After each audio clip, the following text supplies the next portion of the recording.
Chapter 11. Who Stole the Tarts?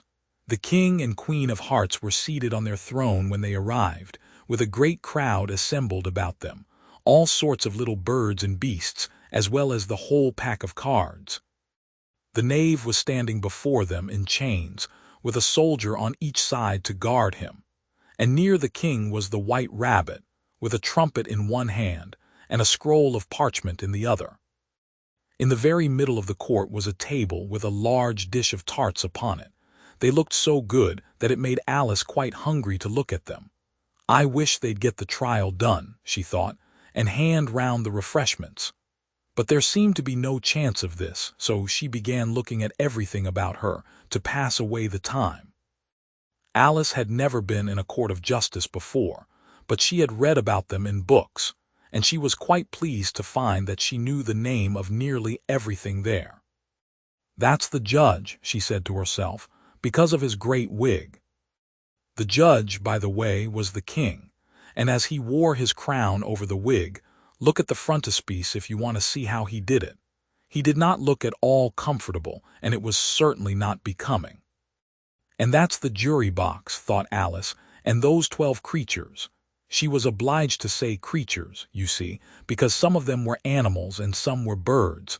I suppose they are the jurors. She said this last word 2 or 3 times over to herself, being rather proud of it. For she thought, and rightly too, that very few little girls of her age knew the meaning of it at all.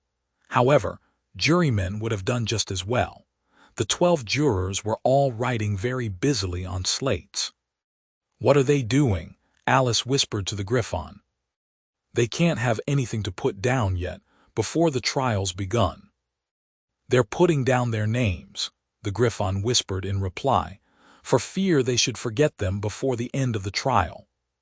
"Stupid things," Alice began in a loud, indignant voice, but she stopped hastily, for the white rabbit cried out, "Silence in the court!"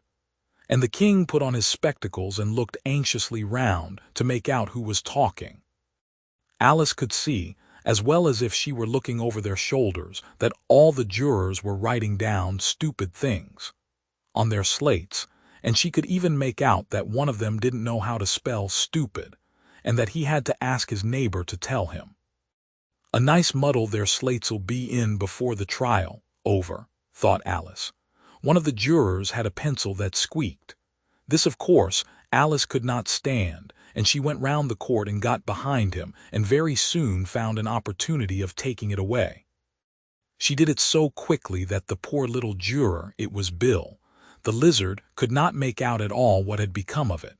So, after hunting all about for it, he was obliged to write with one finger for the rest of the day. And this was of very little use, as it left no mark on the slate. "Harold, read the accusation," said the king. On this the white rabbit blew 3 blasts on the trumpet and then unrolled the parchment scroll and read as follows. "The Queen of Hearts, she made some tarts, all on a summer day.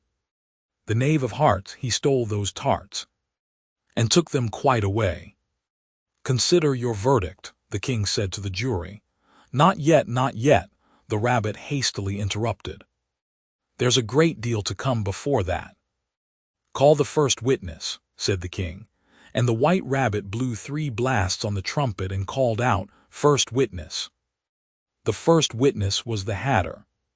He came in with a teacup in one hand and a piece of bread and butter in the other.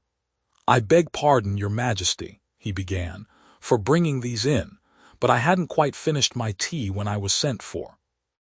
"You ought to have finished," said the king. "When did you begin?" The Hatter looked at the March Hare, who had followed him into the court arm in arm with the Dormouse. 14th of March, I think it was," he said. 15th, said the March Hare. 16th, added the Dormouse.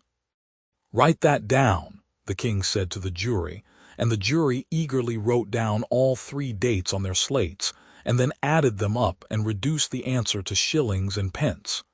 "Take off your hat," the king said to the Hatter. "It isn't mine," said the Hatter. "Stolen," the king exclaimed, turning to the jury, who instantly made a memorandum of the fact. "I keep them to sell," the Hatter added as an explanation. I've none of my own. I'm a hatter." Here the queen put on her spectacles and began staring at the hatter, who turned pale and fidgeted. "Give your evidence," said the king, "and don't be nervous, or I'll have you executed on the spot."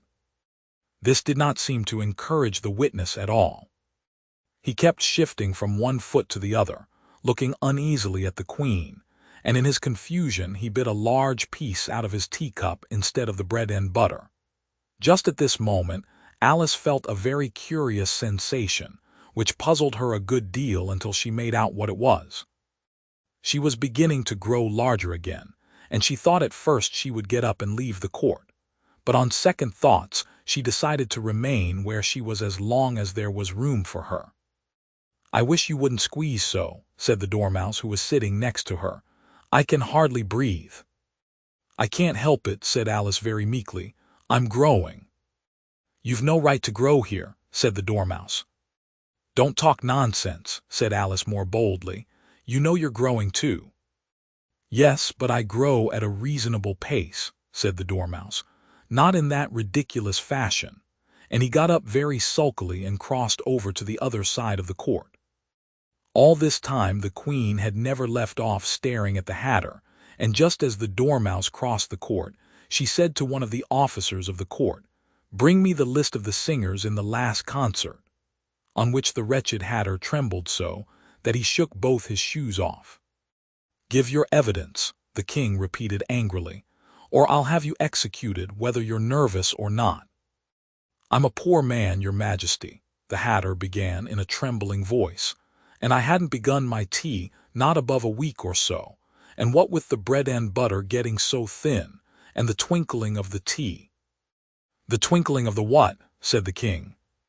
"It began with the tea," the hatter replied. "Of course twinkling begins with a T," said the king sharply. "Do you take me for a dunce? Go on." "I'm a poor man," the hatter went on, "and most things twinkled after that, only the March Hare said—" "I didn't," the March Hare interrupted in a great hurry. "You did," said the hatter. "I deny it," said the March Hare. "He denies it," said the king. "Leave out that part." "Well, at any rate," the Dormouse said. The hatter went on, looking anxiously round to see if he would deny it too. But the Dormouse denied nothing, being fast asleep. "After that," continued the hatter, "I cut some more bread and butter." "But what did the Dormouse say?" one of the jury asked. "That I can't remember," said the hatter. "You must remember," remarked the king, "or I'll have you executed." The miserable hatter dropped his teacup and bread and butter and went down on one knee. "I'm a poor man, your majesty," he began. "You're a very poor speaker," said the king. Here one of the guinea pigs cheered, and was immediately suppressed by the officers of the court. As that is rather a hard word, I will just explain to you how it was done. They had a large canvas bag, which tied up at the mouth with strings. Into this they slipped the guinea pig, head first, and then sat upon it. "I'm glad I've seen that done," thought Alice. "I've so often read in the newspapers at the end of trials, there was some attempt at applause which was immediately suppressed by the officers of the court, and I never understood what it meant till now." "If that's all you know about it, you may stand down," continued the king. "I can't go no lower," said the hatter. "I'm on the floor as it is." "Then you may sit down," the king replied. Here the other guinea pig cheered and was suppressed. "Come, that finished the guinea pigs," thought Alice. "Now we shall get on better." "I'd rather finish my tea," said the hatter, with an anxious look at the queen, who was reading the list of singers. "You may go," said the king, and the hatter hurriedly left the court, without even waiting to put his shoes on. "And just take his head off outside," the queen added to one of the officers, but the hatter was out of sight before the officer could get to the door. "Call the next witness," said the king. The next witness was the duchess's cook. She carried the pepper box in her hand, and Alice guessed who it was, even before she got into the court, by the way the people near the door began sneezing all at once. "Give your evidence," said the king. "Shan't," said the cook.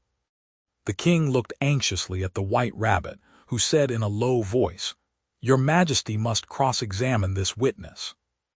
"Well, if I must, I must," the king said with a melancholy air, and after folding his arms and frowning at the cook till his eyes were nearly out of sight, he said in a deep voice, "What are tarts made of?"